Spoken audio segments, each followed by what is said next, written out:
பேரும் அல்லும்படி 6 முதல் 60% வரை ஆடி தள்ளுபடியுடன் சூப்பர் சரவணா ஸ்டோர்ஸ், சென்னை, மதுரை, கோவை.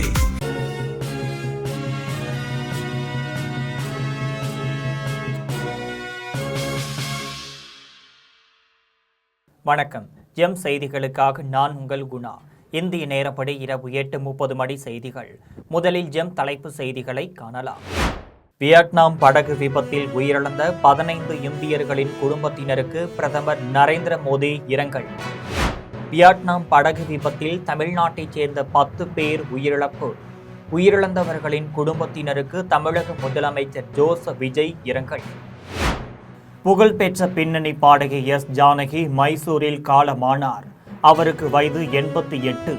தமிழ், தெலுங்கு, மலையாளம் உள்ளிட்ட மொழிகளில் 40,000 பாடல்களை பாடியவர். 4 முறை தேசிய விருது பெற்றவர். எந்த ஒரு தவறும் செய்யாமல் எங்களுடைய தாவே காட்சி தமிழ்நாட்டில் தொடரும். 20 வருடங்களானாலும் ஜோசப் விஜய் தான் முதலமைச்சராக இருப்பார் என புதுச்சேரியில் நடைபெற்ற விழாவில் அமைச்சர் ஆனந்த் உறுதி. திமுக கூட்டணி கட்சிகளை இழுத்து கூட்டு களவாணித்தனம் செய்து ஆட்சியில் அமர்ந்திருப்பவர் முதலமைச்சர் ஜோசப் விஜய். தங்களை பார்த்து கூட்டு களவாணிகள் என்பதா என ஆவேசமாக கேள்வி எழுப்பியுள்ளது அதிமுக. மாமல்லபுரத்தில் தனியார் விடுதி வளாகத்தில் ஆழ்துளை கிணறு அமைக்கும் பணியில் மின்சாரம் தாக்கி 4 தொழிலாளர்கள் உயிரிழப்பு. இனி விரிவான செய்திகளை காணலாம். வியட்நாம் படகு விபத்தில் உயிரிழந்த 15 இந்தியர்களின் குடும்பத்தினருக்கு பிரதமர் நரேந்திர மோடி இரங்கல் தெரிவித்துள்ளார். ஆசியாவின் தென் சீன கடல் பகுதியில் அமைந்துள்ள சுற்றுலா தலமான வியட்நாம் நாட்டிற்கு உலகின் பல்வேறு நாடுகளைச் சேர்ந்த சுற்றுலா பயணிகள் வருகை தருகின்றனர். இந்நிலையில் இந்தியாவைச் சேர்ந்த 32 சுற்றுலா பயணிகள் உட்பட 36 பேர் இன்று காலை குவாக் தீவுக்கு படகில் சென்றுள்ளனர். நடுக்கடலில் பயணம் செய்தபோது மோசமான வானிலை காரணமாக படகு கடலில் கவிழ்ந்து விபத்துக்குள்ளானது. இந்த விபத்தில் படகில் பயணம் செய்த அனைவரும் கடலில் விழுந்து தத்தளித்தனர். தகவல் அறிந்து விரைந்து சென்ற மீட்பு குழுவினர் 18 பேரை பத்திரமாக மீட்டனர். ஆனாலும் இந்த விபத்தில் தமிழகத்தைச் சேர்ந்த 10 பேர் உட்பட இந்தியாவைச் சேர்ந்த சுற்றுலா பயணிகள் 15 பேர் உயிரிழந்தனர். இந்த நிலையில் வியட்நாம் படகு விபத்தில் உயிரிழந்த இந்தியர்களின் குடும்பத்தினருக்கு பிரதமர் நரேந்திர மோடி இரங்கல் தெரிவித்துள்ளார். இது தொடர்பாக அவர் வெளியிட்ட எக்ஸ் தள பதிவில், வியட்நாம் படகு விபத்தில் இந்தியர்கள் உயிரிழந்த செய்தி கேட்டு மிகுந்த வேதனை அடைந்தேன். படகு விபத்தில் உயிரிழந்தவர்களை இழந்து வாடும் குடும்பத்தினருக்கு எனது இரங்கலை தெரிவித்துக் கொள்கின்றேன் என்றும், விபத்தில் காயமடைந்தவர்கள் விரைவில் குணமடைய பிரார்த்திக்கிறேன் என்றும், இந்த விபத்து தொடர்பாக தேவையான உதவிகளை இந்திய தூதரகம் வழங்கும் என்றும், இந்திய அதிகாரிகள் வியட்நாம் அதிகாரிகளுடன் தொடர்பில் உள்ளனர் என்றும் பிரதமர் நரேந்திர மோடி தெரிவித்துள்ளார். வியட்நாம் நாட்டிற்கு சுற்றுலா சென்றவர்களின் படகு கடலில் கவிழ்ந்த விபத்தில் தமிழ்நாட்டைச் சேர்ந்த 10 தமிழர்கள் உட்பட 15 பேர் உயிரிழந்துள்ளனர். அவர்களின் குடும்பத்தினருக்கு தமிழக முதலமைச்சர் ஜோசப் விஜய் இரங்கல் தெரிவித்துள்ளார். ஆசியாவின் தென் சீன கடல் பகுதியில் அமைந்துள்ள வியட்நாம் நாட்டில் பல்வேறு தீவுகள், சுற்றுலா தலங்கள் உள்ளன. இந்த சுற்றுலா தலங்களுக்கு இந்தியா உள்ளிட்ட உலகின் பல்வேறு நாடுகளைச் சேர்ந்த சுற்றுலா பயணிகள் வருகை தருகின்றனர். இந்நிலையில் இந்தியாவைச் சேர்ந்த 32 சுற்றுலா பயணிகள் உட்பட 36 பேர் இன்று காலை பூக்வாக் தீவிற்கு படகில் சுற்றுலா சென்றுள்ளனர். மோசமான வானிலை காரணமாக படகு கடலில் கவிழ்ந்து விபத்தில் தமிழகத்தைச் சேர்ந்த 10 பேர் உட்பட இந்தியாவைச் சேர்ந்த சுற்றுலா பயணிகள் 15 பேர் உயிரிழந்தனர். இந்த நிலையில் தமிழ்நாடு முதலமைச்சர் ஜோசப் விஜய் உயிரிழந்தவர்களின் குடும்பத்தினருக்கு இரங்கல் தெரிவித்துள்ளார். மேலும் உயிரிழந்த தமிழர்களின் உடல்களை சொந்த ஊருக்கு கொண்டு வர நடவடிக்கை எடுக்கப்படும் என தெரிவித்துள்ளார். எந்த ஒரு தவறும் செய்யாமல் எங்களுடைய தாவே காட்சி தமிழ்நாட்டில் தொடரும் என்றும், 5 வருடங்கள் மட்டுமல்ல 20 வருடங்கள் ஆனாலும் எங்களுடைய தளபதி ஜோசப் விஜய் தான் முதலமைச்சராக இருப்பார் என்றும் அமைச்சர் ஆனந்த் உறுதிபட தெரிவித்துள்ளார். புதுச்சேரி வானவர்பேட்டை பகுதியில் அமைந்துள்ள அமலோர் பவம் பள்ளியில் புதிதாக அமைக்கப்பட்டுள்ள பிக்லி பால் மைதானம் திறப்பு விழா மற்றும் சிறந்த மாணவர்களுக்கான விருது வழங்கும் விழா நடைபெற்றது. விழாவில் தமிழ்நாடு நீர்வளம் மற்றும் ஊரக வளர்ச்சித்துறை அமைச்சர் ஆனந்த் சிறப்பு விருந்தினராக கலந்து கொண்டார். அவருடன் அதிமுக உப்பளம் சட்டமன்ற உறுப்பினரும் தற்காலிக சபாநாயகர் அன்பழகனும் கலந்து கொண்டார். விழாவில் தற்காலிக சபாநாயகர் அன்பழகன் பேசினார். அப்போது ஒவ்வொரு கட்சிக்கும் ஒரு தனித்துவம் இருக்கிறது. அந்த கட்சியின் மீது விசுவாசம் வைத்துள்ளீர்கள். வேறு கட்சியில் இருப்பவர்களை மனம் மாற்றாமல் இருக்க வேண்டும் என்பதை வேண்டுகோளாக வைக்கிறேன் என தெரிவித்தார். அதனைத் தொடர்ந்து தற்காலிக சபாநாயகர் அன்பழகன் பேசியதற்கு அமைச்சர் ஆனந்த் பதிலாக கொடுத்து பேசினார். அப்போது கட்சியில் உள்ளவர்களை ஒழுங்கா நீங்க வச்சிருந்தா அவங்க ஏன் இன்னொரு இடத்திற்கு செல்கிறார்கள் என்றும், நீங்க ஒழுங்கா வச்சிருக்காத காரணத்தினால்தான் அவங்களுக்கு தெரிந்த நல்ல இடத்திற்கு வருகிறார்கள் என்றும் பதிலடி கொடுத்தார். மேலும் எந்த ஒரு தவறும் செய்யாமல் எங்களுடைய தாவே காட்சி தமிழ்நாட்டில் தொடரும் என்றும், 5 வருடங்கள் மட்டுமில்லை 20 வருடங்கள் ஆனாலும் எங்களுடைய தளபதி ஜோசப் விஜய் தான் முதலமைச்சராக இருப்பார் என்றும் அமைச்சர் ஆனந்த் உறுதிபட தெரிவித்துள்ளார். திமுக கூட்டணி கட்சிகளை இழுத்து கூட்டு களவாணித்தனம் செய்து ஆட்சியில் அமர்ந்திருக்கும் முதலமைச்சர் ஜோசப் விஜய் தங்களை பார்த்து கூட்டு களவாணிகள் என்பதா என்று அதிமுக ஆவேசமாக கேள்வி எழுப்பியுள்ளது. விஜயின் கரூர் பேச்சுக்கு எதிர்வினை ஆற்றியுள்ள அதிமுக அதன் எக்ஸ்தல பக்கத்தில் காட்டமான விமர்சனங்களை முன்வைத்துள்ளது. அதில் கரூருக்கு தாமதமாக வந்துவிட்டேன், மன்னித்து விடுங்கள் என்று சொல்லக்கூட மனமில்லாத ஒருவர் எப்படி தலைவராக இருக்க முடியும் என்று வினாவி உள்ளது. மிட்டாய்க்கு குழந்தை அடம்பிடிப்பது போலவே ஓட்டுக்கு பெற்றோரிடம் அடம்பிடியுங்கள் என்று கூறி தவறான வழியில் வாக்கு கேட்டவர் ஜோசப் விஜய் எனவும் அதிமுக சாடியுள்ளது. மேலும் கரூர் துயரம் நடந்து 3 மாதங்களில் மலேசியாவில் பிளாஸ்ட் என்ற ஜனநாயகன் குத்தாட்டம் போட்ட நீங்கள் எங்களை பற்றி பேசுவதா எனவும் அதிமுக கேள்வி எழுப்பியுள்ளது. கரூர் வழக்கில் விஜய் சொல்வது மட்டுமே வேதவாக்கு அல்ல எனவும், சிபிஐ விசாரணையின் முடிவில் உண்மை மக்களுக்கு தெரியவரும் எனவும் அதிமுக குறிப்பிட்டுள்ளது. முதலமைச்சர் ஜோசப் விஜய் பேசக்கூடாத மொழியில் பேசுவது வெட்கக்கேடு என்றும் அதிமுக கண்டனம் தெரிவித்துள்ளது. செங்கல்பட்டு மாவட்டம் மாமல்லபுரத்தில் உள்ள தனியார் விடுதி வளாகத்தில் ஆழ்துளை கிணறு அமைக்கும் பணியில் ஈடுபட்ட தொழிலாளர்கள் 4 பேர் மின்சாரம் தாக்கி உயிரிழந்த சம்பவம் அப்பகுதியில் பெரும் சோகத்தை ஏற்படுத்தியுள்ளது. செங்கல்பட்டு மாவட்டம் மாமல்லபுரத்தில் உள்ள தனியார் விடுதி வளாகத்தில் ஆழ்துளை கிணறு அமைக்கும் பணியில் தொழிலாளர்கள் ஈடுபட்டனர். ஆழ்துளை குழாய் பொருத்தும் இரும்பு பைப்பை உயர்த்திய போது மேலே சென்ற மின்சார கேபிள் மீது உரசியுள்ளது. இதனால் இரும்பு பைப் மீது மின்சாரம் பாய்ந்ததில் இரும்பு பைப்பை பிடித்திருந்த 4 தொழிலாளர்கள் மீது மின்சாரம் பாய்ந்துள்ளது. இந்த சம்பவத்தில் பிரபு, பாட்ஷா, ராஜேந்திரன், பாலாஜி ஆகிய 4 தொழிலாளர்களும் சம்பவ இடத்திலேயே பரிதாபமாக உயிரிழந்தனர். இதுகுறித்து தகவல் அறிந்து விரைந்து சென்ற காவல்துறையினர் 4 தொழிலாளர்களின் உடல்களை மீட்டு பிரேத பரிசோதனைக்கு அனுப்பி வைத்தனர். மேலும் இச்சம்பவம் குறித்து காவல்துறையினர் விசாரணை நடத்தி வருகின்றனர். ஆழ்துளை கிணறு அமைக்கும் போது மின்சாரம் தாக்கி 4 தொழிலாளர்கள் உயிரிழந்த சம்பவம் அப்பகுதியில் பெரும் சோகத்தை ஏற்படுத்தியுள்ளது. விழுப்புரத்தில் அதிமுக சார்பில் நடைபெற்ற செயல் வீரர்கள் கூட்டத்தில் அதிமுக முன்னாள் அமைச்சர் சி.வி. சண்முகம் ஆதரவாளர்களுக்கும் புதிதாக மாவட்ட செயலாளராக நியமிக்கப்பட்ட பசுபதியின் ஆதரவாளர்களுக்கும் இடையே கடும் வாக்குவாதம் ஏற்பட்டதால் பரபரப்பு நிலவியது. விழுப்புரத்தில் அதிமுக பொதுச் செயலாளர் எடப்பாடி பழனிசாமியின் உத்தரவின்படி புதிய மாவட்ட செயலாளராக பசுபதி நியமிக்கப்பட்டுள்ளார். இந்நிலையில் விழுப்புரத்தில் அதிமுக சார்பில் இன்று நடைபெற்ற செயல் வீரர்கள் கூட்டத்தில் அதிமுக முன்னாள் அமைச்சர் சி.வி. சண்முகம் ஆதரவாளர்களுக்கும் புதிதாக மாவட்ட செயலாளராக நியமிக்கப்பட்ட பசுபதியின் ஆதரவாளர்களுக்கும் இடையே கடும் வாக்குவாதம் ஏற்பட்டு பின்னர் மோதலாக வெடித்தது. இரு தரப்பினருக்கும் நாற்காலிகளையும் கற்களையும் வீசி தாக்கிக் கொண்டனர். அதிமுகவின் உட்கட்சி பிரச்சினை வெளிப்படையாக வெடித்திருப்பது கட்சி தொண்டர்கள் மத்தியில் அதிர்ச்சியை ஏற்படுத்தியுள்ளது. இது தொடர்பாக காவல்துறையினர் தீவிர விசாரணை நடத்தி வருகின்றனர். கரூரில் பத்திரிகையாளர்களை அனுமதிக்காதது மிகவும் கண்டனத்திற்குரியது என்று சென்னையில் பாஜக தமிழ்நாடு மாநில தலைவர் நயினார் நாகேந்திரன் கண்டனம் தெரிவித்துள்ளார். கோவையிலிருந்து விமானம் மூலம் சென்னை விமான நிலையம் வந்த பாஜக தமிழ்நாடு மாநில தலைவர் நயினார் நாகேந்திரன் செய்தியாளர்களை சந்தித்து பேசினார். அப்போது கரூரை பொறுத்தவரை இந்து சமய அறநிலையத்துறைக்கு சொந்தமான 3085 ஏக்கர் நிலங்களை தனியாருக்கு கொடுத்துள்ளனர் என்றும், லஞ்சம் இல்லை என சொல்லக்கூடிய முதலமைச்சர் லஞ்சத்தை பெற ஆரம்பித்துள்ளனர் என்றும், 41 பேருக்கு வேலைவாய்ப்பு கொடுப்பது எங்களுக்கு எந்த ஒரு ஆட்சேபனையும் கிடையாது என்றும், அதே நேரத்தில் போக்குவரத்து துறை, மின்சாரத்துறை மற்றும் வருவாய்த்துறையில் வாரிசு அடிப்படையில் வேலை கொடுத்தால்தான் சரியானதாக இருக்கும் என்றும், பத்திரிகை துறையை பொறுத்தமட்டில் கரூரில் செய்தியாளர்களை அனுமதிப்பதில்லை என்பது வன்மையான கண்டிக்கத்தக்கது என்றும் கூறியுள்ளார்.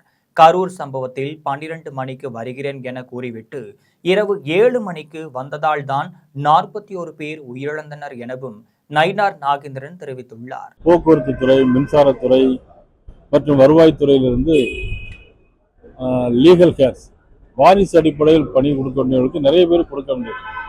அதை கொடுத்து விட்டு அதை கொடுத்தால்தான் இது சரியானதாக இருக்கும். நம்மள பத்திரிகை துறையை பொறுத்தவரை யாரும் பத்திரிகையில யாரும் அனுமதிப்பில்லை என்று சொல்லியிருக்கிறார்கள். முதலமைச்சர் லஞ்ச ஊழல் சொல்லிட்டு லஞ்ச ஊழல் எல்லா துறையிலும் இன்றைக்கு ஆரம்பித்து வைத்திருக்கிறார். உண்மையிலே அது கண்டனத்துக்குரியது, வேதனைக்குரியது. பாஜக ஆளும் மாநிலங்களில் பேப்பர் லீக் ஆவதால் தமிழக மாணவர்களுக்கு இடம் கிடைக்காமல் போகிறது என்று சென்னையில் தமிழக காங்கிரஸ் கட்சியின் தலைவர் மாணிக்கம் தாக்கூர் தெரிவித்துள்ளார். சென்னை விமான நிலையத்தில் தமிழக காங்கிரஸ் கட்சியின் தலைவர் மாணிக்கம் தாக்கூர் செய்தியாளர்களை சந்தித்து பேசினார். அப்போது கோவை, சேலம், தருமபுரி, கிருஷ்ணகிரி ஆகிய இடங்களுக்கு செல்கிறோம் என்றும், நீட் தேர்வினால் 5 மாணவிகள் உயிரிழந்து உள்ளனர். இந்த கொடுமை தொடர்ந்து கொண்டே இருக்கிறது. மத்திய அமைச்சர் பிரதான் அர்த்தமில்லாத விளக்கங்களை அளிக்கிறார். நீட் காரணமாக தமிழகத்தில் 37 பேர் உயிரிழந்துள்ளனர். இதில் மத்திய அரசு கவனம் செலுத்தவில்லை என்றும், நீட் தேர்வு பயிற்சி மையங்களில் ரூபாய் 5000 கோடி செலவு செய்யப்பட்டுள்ளது என்றும், பாஜக ஆளும் மாநிலங்களில் பேப்பர் லீக் ஆவதால் தமிழக மாணவர்களுக்கு இடம் கிடைக்காமல் போகிறது என்றும், இந்தியா முழுவதும் நேர்மையான தேர்வு முறை வேண்டும் என ராகுல் காந்தி பிரச்சாரம் செய்து வருகிறார். உயிரிழந்த மாணவர்களின் குடும்பங்களுக்கு ஆறுதல் சொல்கிறோம் என்றும் தமிழக காங்கிரஸ் கட்சியின் தலைவர் மாணிக்கம் தாக்கூர் தெரிவித்துள்ளார். பேச்சிலே ரொம்ப தெளிவாக சொல்லியிருக்காரு என்றால் அதை பற்றி மிகவும் அவரை பொறுத்த மட்டும் அது மிகவும் வலி தருகின்ற பெயின்ஃபுல்லான ஒரு பார்ட்டுங்கிறத அவருடைய பார்வையில் அது அரசியல் தலைவராக அவர் அதை எப்படி அணுக வேண்டும் என்பது அவருடைய ஸ்டைல். அந்த ஸ்டைலை நம்மளுக்கு வித்தியாசம் இருக்கலாம், உங்களுக்கு வேறு மாதிரி நீங்கள் பார்க்கலாம், பாலனை வேறு மாதிரி பார்க்கலாம். ஆனால் அந்த ஸ்டைலை பொறுத்த மட்டும் எல்லாருக்கும் ஒரு ஸ்டைல் இருக்குது, அந்த ஸ்டைலை ஏற்றுக்குருவோம். விவகாரத்தில் காங்கிரஸ் தரப்புல, அதாவது நீங்க தலைவராக இருந்த காங்கிரஸ் இதிலிருந்து அங்க இருக்கிற காங்கிரஸுக்கு ஏதாவது பேசுறதுக்கு வாய்ப்பு ஏதாவது இருக்கா? இதுல காங்கிரஸ் ஒரு பேச்சுவார்த்தை நடத்த வாய்ப்பு இல்லை. இது கர்நாடகா தமிழ்நாட்டுக்குள்ள பிரச்சனை.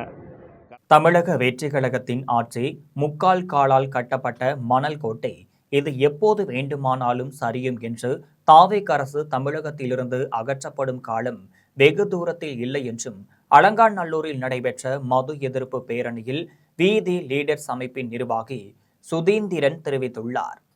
மதுரை மாவட்டம் அலங்காநல்லூரில் வீதி லீடர்ஸ் அமைப்பின் சார்பில் அதன் நிர்வாகிகள் சுசீந்திரன், செந்தில்குமார் ஆகியோர் தலைமையில் போதைப் பொருள் ஒழிப்பு விழிப்புணர்வு பேரணி நடைபெற்றது. பேரணி ஐயப்பன் கோவிலிலிருந்து ஊர்வலமாக சென்று அலங்காநல்லூர் கேட்டுக்கடையில் நிறைவு பெற்றது. பேரணியில் மதுவை சாலையில் ஊற்றி வீதி லீடர் அமைப்பினர் தங்களின் எதிர்ப்பை பதிவு செய்தனர். அப்போது போதைப் பொருளால் தனிமனித வாழ்விலும் சமூகத்திலும் ஏற்படும் சீரழிவுகள் குறித்து பொதுமக்களிடையே விழிப்புணர்வு ஏற்படுத்தினர். மேலும் இளைஞர்களை போதையிலிருந்து மீட்டெடுப்பதின் அவசியத்தை வலியுறுத்தினர். அப்போது அமைப்பின் நிர்வாகிகள் திரளாக கலந்து கொண்டு போதைக்கு எதிரான முழக்கங்களை எழுப்பினர்.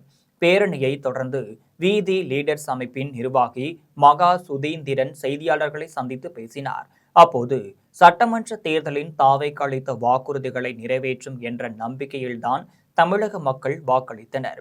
ஆனால் தற்போது கொடுக்கப்பட்ட வாக்குறுதிகள் எதுவும் நிறைவேற்றப்படவில்லை என்ற ஆதங்கத்தில் தமிழக மக்கள் உள்ளனர் எனவும் சுசீந்திரன் தெரிவித்தார். மேலும் தமிழக முதலமைச்சர் ஜோசப் விஜய் கரூரில் கூட்ட நெரிசலில் சிக்கி இறந்தவர்களுக்கு நினைவு சின்னம் வைப்பதாக அறிவிக்கும் முதலமைச்சர் ஜோசப் விஜய் வாழ்வாதாரம் பாதிக்கப்பட்டு தினசரி உயிரிழக்கும் விவசாயிகளுக்கு நினைவு சின்னம் வைக்க அறிவிக்காதது ஏன் என்றும், கரூர் கூட்ட நெரிசலில் சிக்கி உயிரிழந்தவர்களின் குடும்பங்களுக்கு அரசு வேலை வழங்கிய முதலமைச்சர் தமிழகத்தில் மதுவால் உயிரிழந்த குடும்பங்களுக்கு ஏன் அரசு வேலை வழங்கவில்லை என்றும் வீதி லீடர்ஸ் அமைப்பின் நிர்வாகி சுசீந்திரன் கேள்வி எழுப்பினார். நம்மளுடைய இப்ப கூட ஸ்டெர்லைட் பிரச்சனையில கூட எத்தனை பேர் இறந்திருக்காங்க, அவங்க குடும்பத்துக்கு அவர் பண்ணணும். எத்தனை பேர் இன்னைக்கு எங்கெங்க கட்டட தொழிலாளர்கள் விபத்துக்கு உள்ளாகிட்டு இருக்காங்க, அவங்களுக்கு அரசு வேலை கொடுக்கணும்.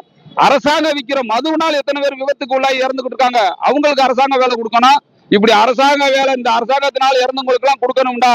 நீங்க இந்தியா தமிழகத்துல வாழ்ற 90 கோடி மக்கள், 9 கோடி மக்கள்ல கிட்டத்தட்ட 6.5 கோடி பேருக்கு அரசாங்க வேலை கொடுத்துட்டு தான் இருக்கணும் இந்த அரசாங்கம். ராமநாதபுரம் மாவட்டம் காவனூரில் புதிதாக கட்டப்பட்ட சமத்துவ கலையரங்கத்தை ராமநாதபுரம் நாடாளுமன்ற உறுப்பினர் நவாஸ் கனி திறந்து வைத்தார்.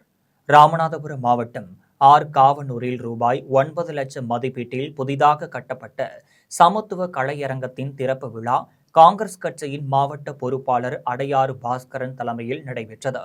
விழாவில் நாடாளுமன்ற உறுப்பினர் நவாஸ் கனி பங்கேற்று சமத்துவ கலையரங்கத்தை திறந்து வைத்தார்.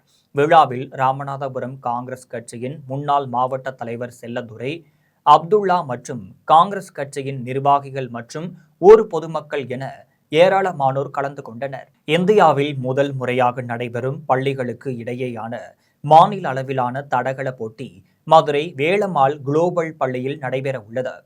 மதுரை சிந்தாமணியில் செயல்படும் வேலம்மாள் குளோபல் பள்ளி மைதானத்தில் வருகின்ற 24ஆம் தேதி முதல் 25ஆம் தேதி வரை 2 நாட்களுக்கு மாநில அளவில் பள்ளிகளுக்கிடையேயான தடகள போட்டியை நடத்த உள்ளது. வேலம்மாள் குளோபல் பள்ளி புதிதாக அமைக்கப்பட்ட செயற்கை ஓடுதளத்தில் இப்போட்டி நடைபெற உள்ளது. இதில் தமிழ்நாடு முழுவதிலும் இருந்து 150க்கும் மேற்பட்ட பள்ளிகளைச் சேர்ந்த 4000த்திற்கு மேற்பட்ட மாணவர்கள் பங்கேற்க உள்ளனர். இது தொடர்பாக தமிழ்நாடு தடகள சங்கத்தின் தலைவர் லதா தெரிவிக்கையில், கொடியாத்தத்தில் உலக திருவள்ளுவர் பேரவை சார்பில் 100% தேர்ச்சி பெற செய்த ஆசிரியர்களுக்கும் சமூக பணிகளில் ஈடுபட்டவர்களுக்கும் முதன்மை விருதுகள் வழங்கி கௌரவிக்கப்பட்டது. வேலூர் மாவட்டம் கொடியாத்தம் பேருந்து நிலையம் அருகே உள்ள தனியார் திருமண மண்டபத்தில் உலக திருவள்ளுவர் பேரவை சார்பில் முதன்மை விருது வழங்குதல், மாணவர்களுக்கு கல்வி கற்றல் மற்றும் பள்ளியில் மாணவர்களின் 100% தேர்ச்சிக்கு காரணமான இரும்பால் ஆசிரியர்களை கௌரவிக்கும் நிகழ்ச்சி நடைபெற்றது. நிகழ்ச்சியில் கொடியாத்தம் சட்டப்பேரவை உறுப்பினர் சிந்து, நகராட்சி தலைவர் சவுந்தரராஜன் ஆகியோர் கலந்து கொண்டு சிறப்புரையாற்றினர்.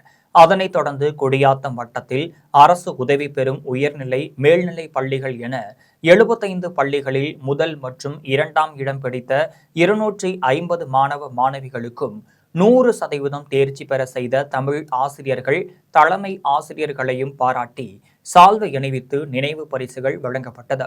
அதனைத் தொடர்ந்து சமூக பணியில் ஈடுபட்டவர்களுக்கும் திருக்குறள் நன்மணி விருதுகள் வழங்கி கௌரவிக்கப்பட்டது. மேலும் பள்ளி மாணவ மாணவிகளுக்கு கல்வி உபகரணங்கள், உதவித்தொகைகள் வழங்கப்பட்டது. இதில் உலக திருவள்ளுவர் பேரவை தலைவர், பொறியாளர் அன்பு, செயலாளர் பேராசிரியர் சம்பத்குமார், சென்னை ரோட்டரி முன்னாள் ஆளுநர் ஒளிவண்ணன் உள்ளிட்ட பலர் கலந்து கொண்டனர். நீட் தேர்வை ரத்து செய்ய கோரி சென்னை ராஜரத்தின மைதானம் அருகே இந்திய மாணவர்கள் சங்கத்தினர் உண்ணாவிரத போராட்டத்தில் ஈடுபட்டனர். திருச்சி, திருப்பூர், மதுரை, கோவை உள்ளிட்ட மாவட்டங்களில் நீட் தேர்வை ரத்து செய்ய கோரியும் மத்திய கல்வி அமைச்சர் தர்மேந்திர பிரதானை பதவி விலக வலியுறுத்தியும் இந்திய மாணவர் சங்கம் சார்பில் மாணவர்கள் உண்ணாவிரத போராட்டத்தில் ஈடுபட்டு வருகின்றனர். அதன்படி சென்னை எழும்பூர் ராஜரத்தின மைதானத்தில் இந்திய மாணவர் சங்கம் மற்றும் தமிழ்நாடு மாநில குழு சார்பில் மாணவர்கள் உண்ணாவிரத போராட்டத்தில் ஈடுபட்டனர்.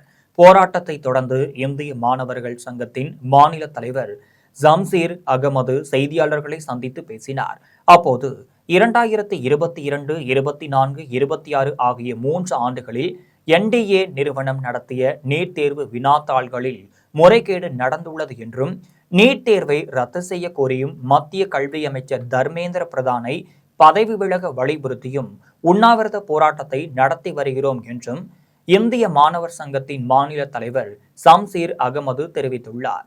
இதுக்கெல்லாம் இவ்வளவு பெரிய போராட்டம் நடந்து கொண்டிருக்கக்கூடிய இந்த காலகட்டத்திலேயே நீட்டு நடத்த அதே NDA நிறுவனம் UGC நெட் தேர்வில் சோசியாலஜி கொஸ்டின் பேப்பரும் லீக் ஆயிருக்கு. ஸோ அப்போ இந்த NDA நிறுவனம் என்பதே தேர்வுகளை நடத்த தகுதியற்ற நிறுவனம் என்பதுதான் இந்திய மாணவர் சங்கத்துடைய கருத்து. அதனால் NDA நிறுவனத்தை உடனடியாக கலைத்திட வேண்டும். நீட் தேர்வில் விலக்கு கோருகின்ற மாநிலங்களுக்கு விலக்களித்திட வேண்டும் என்கின்ற அடிப்படையில் இந்தியா முழுவதும் இந்திய மாணவர் சங்கம் இது போன்ற உண்ணாவிரதங்களை நடத்தி கொண்டிருக்கிறோம். அதனுடைய ஒரு பகுதி தான் இன்றைக்கு நடக்கக்கூடிய இந்த உண்ணாவிரதம். ஆட்டிசம் குறைபாடுடைய 39 குழந்தைகள் சென்னை மெரினா கடலில் நீச்சல் செய்து 2 கிலோமீட்டர் தூரத்தை வெற்றிகரமாக நிறைவு செய்தனர். ஆட்டிசம் குறைபாடுடைய குழந்தைகளின் திறனையும் தன்னம்பிக்கையையும் மன உறுதியையும் உலகிற்கு எடுத்துக்காட்டும் வகையில் யாதவி அறக்கட்டளை வரலாற்று சிறப்புமிக்க திறந்த கடல் நீச்சல் நிகழ்ச்சியை நடத்தியது. சென்னை மெரினா கலங்கரை விளக்கத்திலிருந்து கொடியசைத்து தொடங்கிய நீச்சல் நிகழ்ச்சியில் 39 குழந்தைகள் பங்கேற்று கடலில் நீச்சல் செய்தனர். நீச்சல் பாதையில் அனுபவமிக்க பயிற்சியாளர்கள், உயிர்காக்கும் பணியாளர்கள், மீட்புக் குழுவினர், மருத்துவ குழுவினர் மற்றும் தன்னார்வலர்கள் பாதுகாப்பு படகுகள் மூலம் பாதுகாப்பு பணியில் ஈடுபட்டனர். இதன் மூலம் 39 குழந்தைகள் கடலில் நீச்சல் செய்து 2 கிலோமீட்டர் தூரத்தை வெற்றிகரமாக நிறைவு செய்தனர். கடல் நீச்சலில் சாதனை படைத்த குழந்தைகளுக்கு யாதவி அறக்கட்டளையின் நிறுவனரும் தலைமை பயிற்சியாளருமான சதீஷ் சிவகுமார் தலைமையிலான குழுவினர் பரிசளித்தனர். நிகழ்ச்சியை தொடர்ந்து யாதவி அறக்கட்டளையின் நிறுவனர் சதீஷ் சிவகுமார் சங்ககிரி அருகே தனியார் பேருந்து எதிரே வந்த சொகுசு கார் மீது மோதிய விபத்தில் படுகாயமடைந்த கார் ஓட்டுநர் உட்பட 3 பேர் சிகிச்சைக்காக தனியார் மருத்துவமனையில் அனுமதிக்கப்பட்டுள்ளனர். சேலம் மாவட்டம் சங்ககிரியில் இருந்து 40க்கும் மேற்பட்ட பயணிகளை ஏற்றிக்கொண்டு திருச்செங்கோட்டிற்கு சென்றது. புள்ளிப்பாளையம் அருகே பால்வாய் பகுதியில் பேருந்து வந்தபோது எதிரே வந்த சொகுசு கார் மீது மோதியதில் கார் தூக்கி வீசப்பட்டது. விபத்தில் பலத்த காயமடைந்த கார் ஓட்டுநர் உட்பட 3 பேரை அங்கிருந்தவர்கள் மீட்டு சிகிச்சைக்காக தனியார் மருத்துவமனைக்கு அனுப்பி வைத்தனர். நல்வாய்ப்பாக உயிர் சேதம் தவிர்க்கப்பட்டது. இதுகுறித்து காவல்துறையினர் வழக்கு பதிவு செய்து விசாரணை மேற்கொண்டனர். விபத்தில் தனியார் பேருந்து மோதியதில் சொகுசு கார் தூக்கி வீசப்படும் காட்சிகள் தற்போது சமூக வலைதளங்களில் வைரலாகி பரவி வருகிறது. ஸ்ரீ வைகுண்டம் அருகே ஏரல் தாலுகாவிற்கு உட்பட்ட வளவன் நகரில் 40 ஆண்டுகளுக்கு மேலாக அடிப்படை வசதிக்காக போராடிய மக்களை சட்டமன்ற உறுப்பினர் அன்னை விஜி சரவணன் நேரில் சந்தித்து கோரிக்கைகள் நிறைவேற்றப்படும் என உறுதியளித்தார். தூத்துக்குடி மாவட்டம் ஏரல் தாலுகாவிற்குட்பட்ட வளவன் நகரில் 40 ஆண்டுகளுக்கு மேலாக வசித்து வரும் 20க்கும் மேற்பட்ட குடும்பத்தினருக்கு அடிப்படை வசதிகளை நிறைவேற்றி தரவில்லை என பொதுமக்கள் வேதனை தெரிவிக்கின்றனர். பல ஆண்டுகளாக மின் இணைப்பு இல்லாமல் இருளில் தவித்த அப்பகுதி மக்கள் நீதிமன்றம் உத்தரவிட்டதை அடுத்து மின் இணைப்பை பெற்றுள்ளனர். இருப்பினும் தெரு விளக்குகள் எரிவதில்லை என்றும் அது குறித்து புகார் அளித்தாலும் எந்த நடவடிக்கையும் எடுக்கப்படவில்லை எனவும் அப்பகுதி மக்கள் குற்றம் சாட்டுகின்றனர். மேலும் தேர்தல் நேரத்தில் அளித்த வாக்குறுதிகளை நிறைவேற்றி தரவில்லை எனவும் எங்கள் பகுதியில் வாக்கு கேட்டு யாரும் வருவதில்லை எனவும் பொதுமக்கள் குற்றம் சாட்டுகின்றனர். இந்நிலையில் ஸ்ரீ வைகுண்டம் சட்டமன்ற தொகுதிக்குட்பட்ட வளவன் நகர் பகுதியில் அடிப்படை வசதிகளை நிறைவேற்ற கோரி பொதுமக்கள் அளித்த கோரிக்கை மனுவின் அடிப்படையில் சட்டமன்ற உறுப்பினர் அன்னை விஜி சரவணன் அப்பகுதியை நேரில் பார்வையிட்டு ஆய்வு மேற்கொண்டார். அதன் பின்னர் பொதுமக்களின் கோரிக்கைகள் அனைத்தும் விரைவில் நிறைவேற்றி தருவேன் என உறுதியளித்தார். இதனையடுத்து தூத்துக்குடி மாவட்ட ஆட்சியரை தொலைபேசியில் தொடர்பு கொண்டு வளவன் நகர் பகுதி மக்களுக்கு அடிப்படை வசதிகளை நிறைவேற்ற நடவடிக்கை எடுக்க வேண்டும் என சட்டமன்ற உறுப்பினர் அன்னை விஜி சரவணன் கேட்டுக்கொண்டார். நாகை அருகே 10 ஆண்டுகளுக்கு மேலாக பணிபுரியும் ஊழியர்களை பணி நிரந்தரம் செய்யாததால் பலரின் வாழ்வாதாரம் பாதிக்கப்பட்டுள்ளது என்றும், பணி நிரந்தரம் செய்யாததால் மனு அழுத்தத்தில் இருந்த தனது கணவர் குமார் மருத்துவமனையில் அனுமதிக்கப்பட்டுள்ளார் என்றும் குமாரின் மனைவி வேதனை தெரிவித்துள்ளார். நாகை மாவட்டத்தில் தமிழ்நாடு நுகர்பொருள் வாணிப கழகத்தின் கீழ் செயல்பட்டு வரும் அரசு நேரடி நெல் கொள்முதல் நிலையங்கள், சேமிப்பு கிடங்குகள் மற்றும் திறந்தவெளி நெல் சேமிப்பு மையங்களில் பணியாற்றி வரும் 300க்கும் மேற்பட்ட ஊழியர்கள் பல ஆண்டுகளாக பணி நிரந்தரம் செய்யப்படாமல் தவித்து வருகின்றனர். இந்நிலையில் நாகை மாவட்டம் கீழ்வேளூர் அடுத்த இரட்டை மதக்கடி பகுதியைச் சேர்ந்த குமார் என்பவர் நாகை ரயில் நிலையத்திலிருந்து நெல் மூட்டைகளை வெளி மாவட்டங்களுக்கு அனுப்பும் பணியில் நீண்ட காலமாக ஈடுபட்டு வரும் நிலையில் பணி நிரந்தரம் கிடைக்காமல் மன அழுத்தத்தில் இருந்து வந்த குமார் திடீரென நெஞ்சு வலியால் பாதிக்கப்பட்டு தற்போது ஒரத்தூர் அரசு மருத்துவக் கல்லூரியில் சிகிச்சை பெற்று வருகிறார். இந்நிலையில் பணி நிரந்தரம் செய்யாததே தனது கணவருக்கு நெஞ்சுவலி ஏற்பட்டதாக செய்தியாளர்களின் சந்திப்பில் குமாரின் மனைவி தெரிவித்தார். மேலும் மாவட்ட வேலைவாய்ப்பு அலுவலகம் மூலம் கடந்த 2013ஆம் ஆண்டு பட்டியல் எழுத்தர்கள், உதவியாளர்கள் மற்றும் காவலர்கள் உள்ளிட்ட பணிகளில் சேர்ந்த ஊழியர்கள் இதுவரை நிரந்தரப்படுத்தப்படாததால் வாழ்வாதார சிக்கலை சந்தித்து வருகின்றனர் என்றும் மருத்துவமனையில் அனுமதிக்கப்பட்டுள்ள குமாரின் மனைவி தெரிவித்தார். பணி நிரந்தரத்துக்குன்னா கேஸ் நடக்குது, அந்த கேஸ்ல இருந்து ரிப்பேர் பண்ணி வாங்கிட்டு வாங்க அப்படின்றாங்க. அங்க போனா இதோட 13 வருஷமா ஆகுது. ஒவ்வொரு ஆட்சிலையும் இந்த பணி நிரந்தரம் பண்ணி இப்படியே சொல்லி எங்களுக்கு இவ்வளவு தூரம் வந்துட்டாங்க. அரக்கோணம் உட்கோட்டத்திற்கு காவல் துணை கண்காணிப்பாளராக புதிதாக பொறுப்பேற்றுக் கொண்ட பொன்னுசாமியை தமிழ் படைப்பாளர் சங்கத்தின் நிர்வாகிகள் நேரில் சந்தித்து வாழ்த்து தெரிவித்தனர்.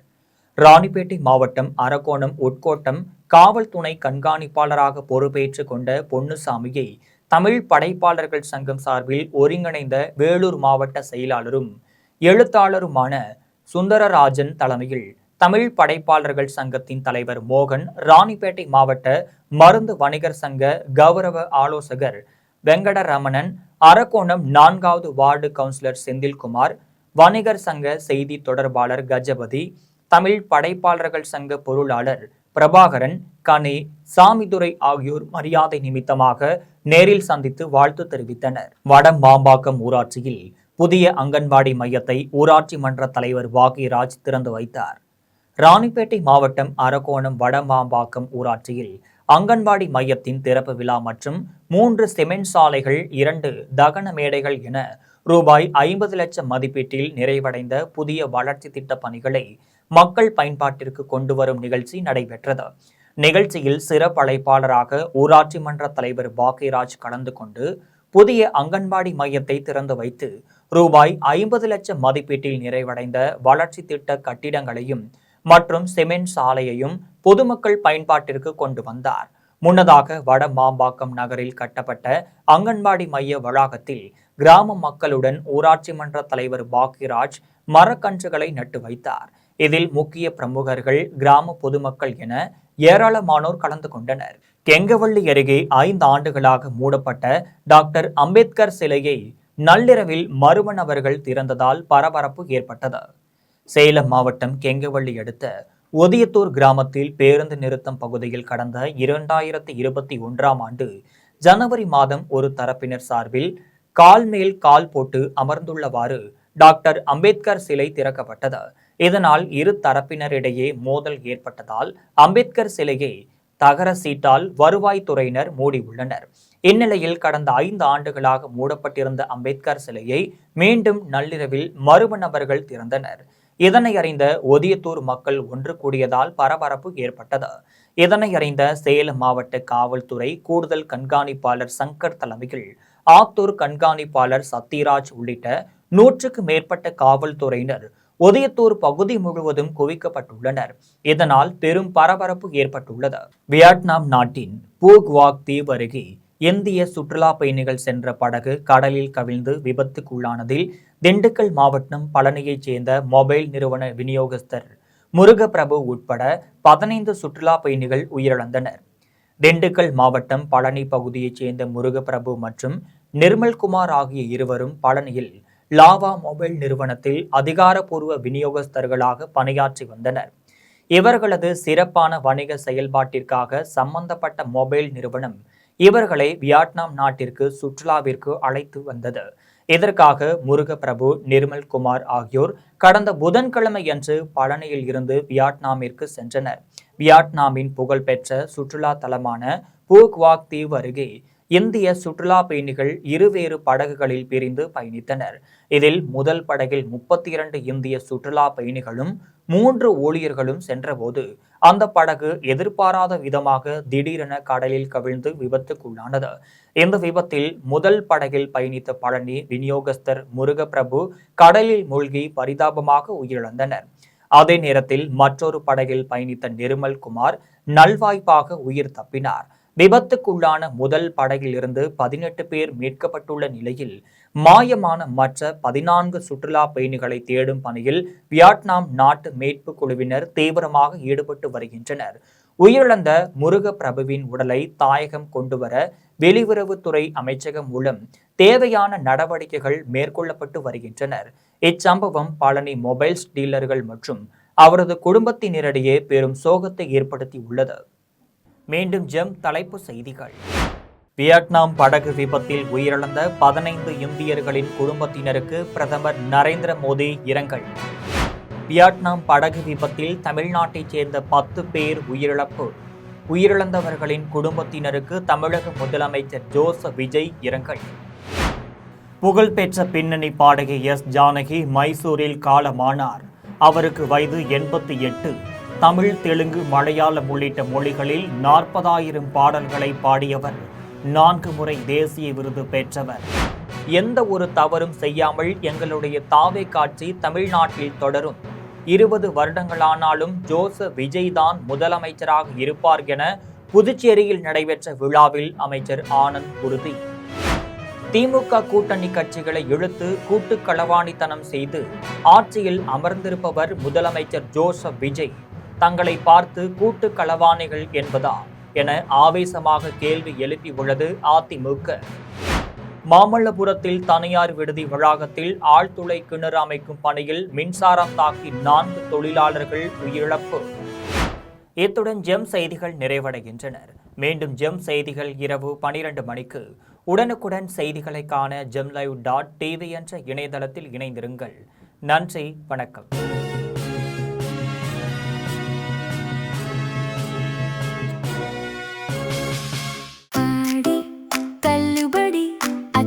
பேரும் அல்லும்படி 6 முதல் 60% வரை ஆடி தள்ளுபடியுடன் சூப்பர் சரவணா ஸ்டோர்ஸ், சென்னை, மதுரை, கோவை.